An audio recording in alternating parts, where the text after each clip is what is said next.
The Weight of a Wallet, a story of money and respect.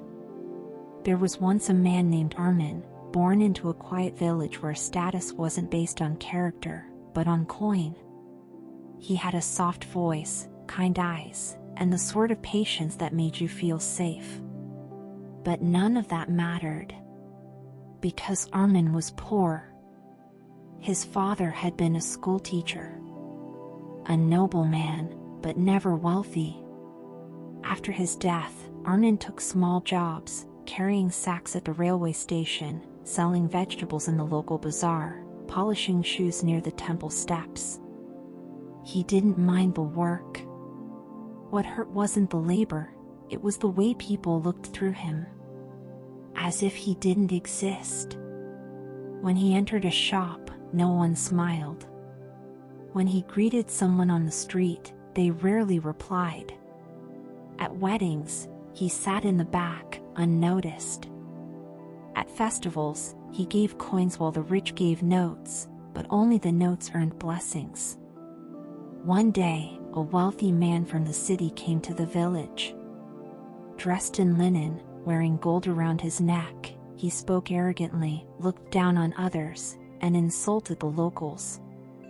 Yet everyone surrounded him, listened to him, praised him. Such a wise man, they said. Armin watched quietly.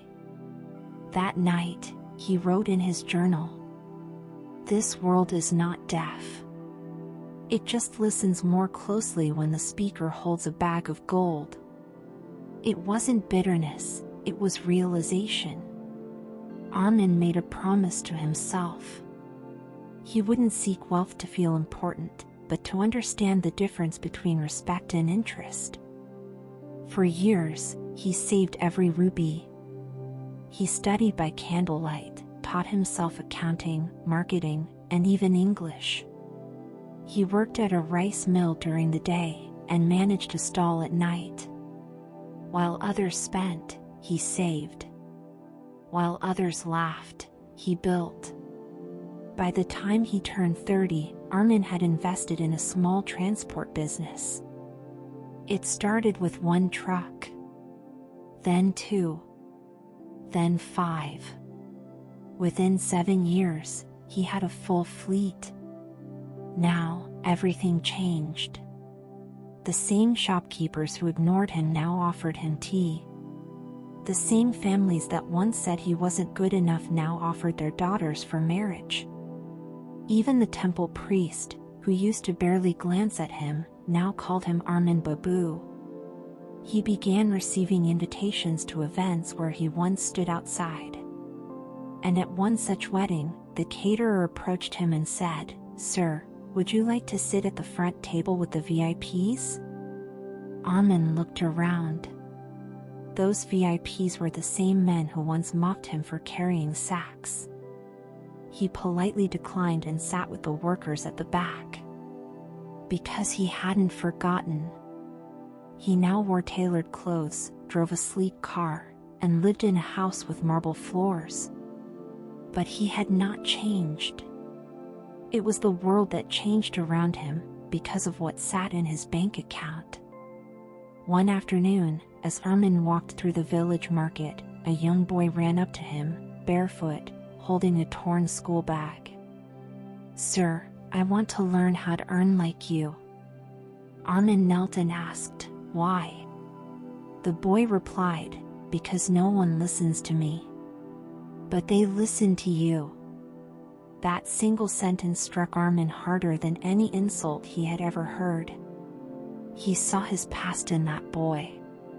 And so, Armin did something no rich man in his area had ever done. He opened a free training center for underprivileged youth. He taught them business skills, self-respect, and financial management. He didn't give them money, he gave them tools. And one by one, they rose.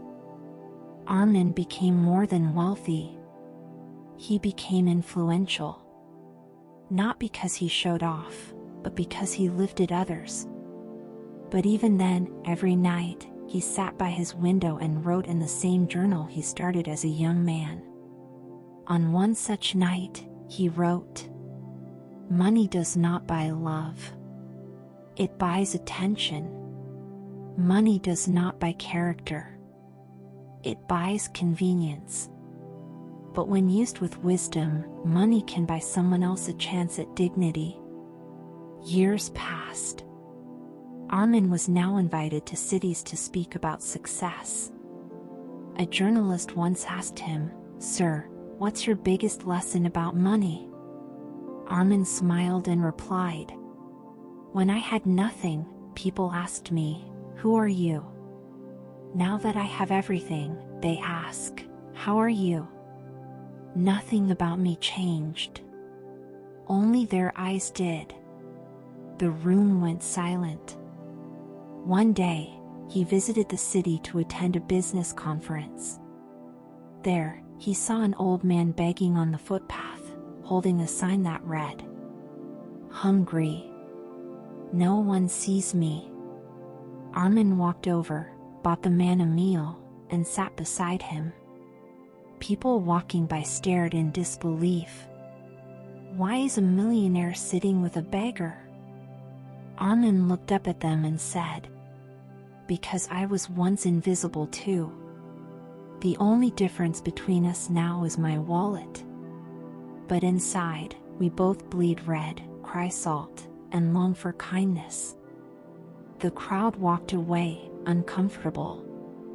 That night, Armin went back to his hotel and wrote his final note in that journal. "When you have money, they treat you well. But when you use that money to treat others well, you rise above them all." He donated his fortune to set up vocational schools across the country. He passed away quietly years later, without much ceremony. But today, in several towns and villages, there are boys and girls who say, "I am who I am because someone who once had nothing, chose to give me everything he built." And they remember his words, passed down like scripture.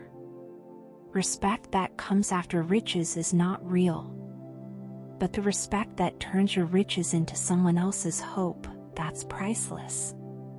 Moral of the story: money may change how the world sees you, but it should never change who you are.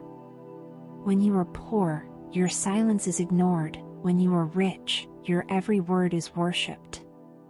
But the real power of money is not in how it changes others, it's in how you use it to uplift, empower, and heal. That's the true richness of life. Thank you for spending this time with us. If you found this video helpful, don't forget to like, share, and subscribe to Don't Give Up. Let's continue exploring life's challenges and insights together.